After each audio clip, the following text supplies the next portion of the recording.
Filmmaker Mary Dorr released a new film called She's Beautiful When She's Angry, and it details the women's rights movement. Well, The Village Voice released a portion of the film to give us a taste of what's in it, and it's absolutely fascinating. So the clip is of a local news report in 1970 in Cedar Rapids, Iowa, and the reporter, a guy named Mike Scott, is talking about a planned protest for women's equality in the workplace. And here's what he says, quote, 50 years ago, we gave them the vote. The women are going to strike to support their liberation demands. Thankfully, Cedar Rapids' women's liberation movement is pretty much dormant. Then he went on to interview some women, and they said they wouldn't be joining the strike. They said it's not necessary, and one woman even said, quote, a woman's place is in the home. So Scott concludes with this, quote, remember, men, if you come into work tomorrow and your secretary refuses to do the filing and go home and find that your wife has refused to do the cooking, don't blame them. Remember, you gave them the vote 50 years ago.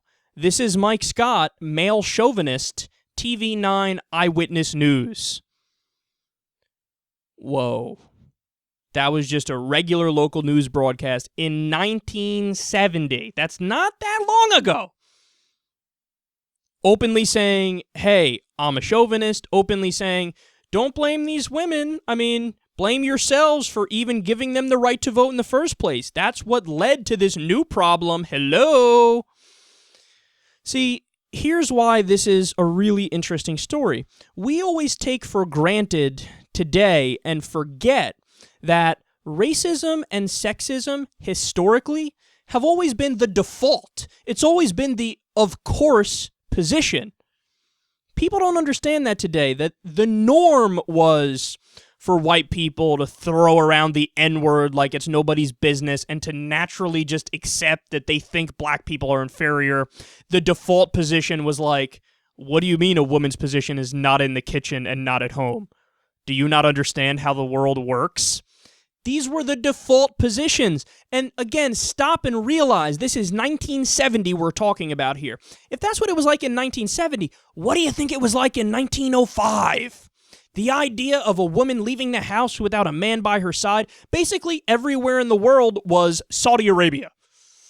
And for the majority of human history, that's what it was like. So when you look at feminists today, and a lot of people, they view feminism in a negative light today, understand that while there are plenty of women today who have possibly gone overboard and they cry sexism at too many things, like the guy who did an amazing scientific feat, but then they were mad at the fact that he was wearing a shirt that had pictures of women on it.